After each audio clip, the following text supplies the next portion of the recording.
এখন ইফটিজিং করে মানে একটা পোলা পাইন এখন ঠিক মতন স্কুলে যেতে পারে না, কোনো একটা মাইয়া ঠিক মতন খারে কথা কইতে পারে না। হুন্ডার আপনার সিলিন্ডার পাইপে এমন জোরে সারে ঠাস ঠাস করে শব্দ হয়, বিকট শব্দ হয়। যেমন সুইচ গিয়ার মুজ গেলে আখারে আসলে যাই আটকাতে চাই মানে পুল দিতে লয় মারামারি করে গেছে, ফিরে আবার এসে মারামারি করছে। তৃতীয়বার মুন্সিগঞ্জের অভিজ্ঞ এক ছেলে ওরে নিয়ে এসে যে আমার ভাতিজারে কোবায়া এই যে থুয়ে গেল। প্রতিদিন যেমন এই জায়গায় ইফটিজিং হয় তারা আর হুমরা হলার মলার ফাটাইতেছে, তার জন্য ওরে বলছে যে তুই জায়গা মেয়ে টিফিন দিছে তুই জায়গা এই কথা কইছে পর যেমন আরেকটা হুমরাতে নামে আর কলার মধ্যে দছে তো কলার দছে আবার 5 মিনিট বড় ছোট কলার দছে জিত হতে পারে ও যেমন আজকে একটা থাবত দিছে পর ওর বড় ভাই বাদরা আসলে মুন্না আর আনাইছে পর মনে করেন আলিফ নামের একটা পোলা ছিল, মুন্না আলিপে আর দু একটা পোলা ছিল নাম জানি না। তো ওরা যেমন এনে জিগাইছে তবে এনে গেছে গা ঝামেলা শেষ। পরে ফিরে আবার রিটার্ন আইসে পরে আমগো এলাকার মেম্বার ডাক্তার মেম্বার তাই হ্যাঁ যেমন সামনাসামনি ছিল তাই হ্যাঁ কইছে যে যা হয়েছে মুরব্বী টুরব্বী আছে আর বিচার করবো তো তোমরা মানে যাওগা। তাই হ্যাঁ ধাক্কাটা ফালাই দিছে পরে যেমন ওইখানে একটু হালকা পাতলা এলাকার অনেক জনগণ ছিল, যেমন হ্যাঁ দুইজনে লড়ান্দা মানে গেছে পর ফিরে আবার ওরা লোক লিয়ে আইসে বিচারের কথা কয়ে আইসে পিছিয়ে গেছে বিচার করবো ভালো কথা। তো ওইখানে বড় ভাই ব্রাদার আসলো সবাই আসলো, বড় ভাই ব্রাদার আসলো হ্যাঁ বিচার করবো। আমরা ওইখানে খারো রয়েছি।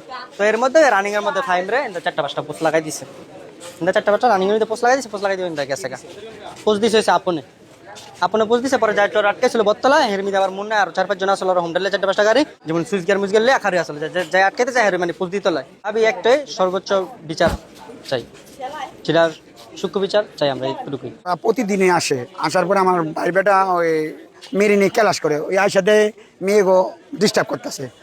ওই তোরা হুন্ডালে ডিস্টার্ব কিনলে করো ছাত্রী অগল তারা ই করে তো বলে তোর কি এরই কই কালার হতেছে কালারা থাবো লাগাই দিছে উই আবার এলো আর হলো ওর বাচ্চা হইলো ছোট ওর কালার ধরছে মতন উই আবার একটা থাবো দিছে। এই থাবরের কেন্দ্র করে যে এই কাহিনী দিকে ওরা প্রতিদিনই আসে, প্রতিদিন এইরকম মেয়েগো ডিস্টার্ব করে আর আমাকে উৎপাত করে। আমাকে এলাকার মানুষ হলো সম্পূর্ণ ছেলে মেয়ে সবাই কাজ করে খায়, কারো কোনো গ্যাঞ্জামে যায় না। আমরা এটা সুস্থ বিচার চাই, এটা সুস্থ একটা চাই সমাধান চাই এবং কঠিন বিচার চাই। ওরা কে লেগে এই কামটা করে এই আবার 2টা হুন্ডা দেওয়া ওরা 4-5 জন আইছে, তখন আমি নিজে খারাপ তো ওই কয়েকখানকির বলা ধরে এলো এদিকে বকা দিয়ে ওরে কালার দোষের মতনই আমি কি ওই আত্রা সাইরা কথা ও যদি অন্যায় করে থাকে ওর বিচার আমি করুম। এলাকার জনগণ আবার দিছে দৌড়ানি খাইয়া 1 ঘন্টা পরে 5-6টা হুন্ডা লয়ে এসে 2-3টা অটো বইরা আইছে আইয়া ওই আমাকে এলাকার মান্যগণ্য ব্যক্তিগত কথাবার্তা বইলা যে বলতেছে যে এটা মিছিল করে দিন। তো ওখানে ডাকদা নিয়া ওই ও করে একটা পোলা মুন্সিগঞ্জের ও কইতাছে ওই হঠাৎ করে কইয়া বললো কি যে কোন পোলাটা মারছে আমি এই পোলাটা দেখতে চাই।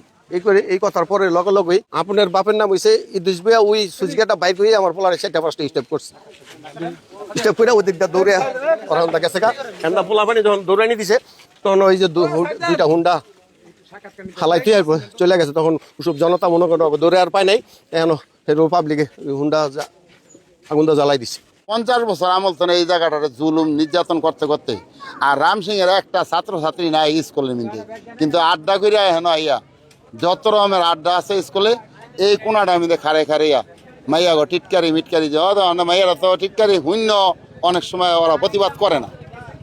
আমার সামনে যদি কেউ টিটকারি দেয় আমার তো প্রতিবাদ করতে মন চাইব।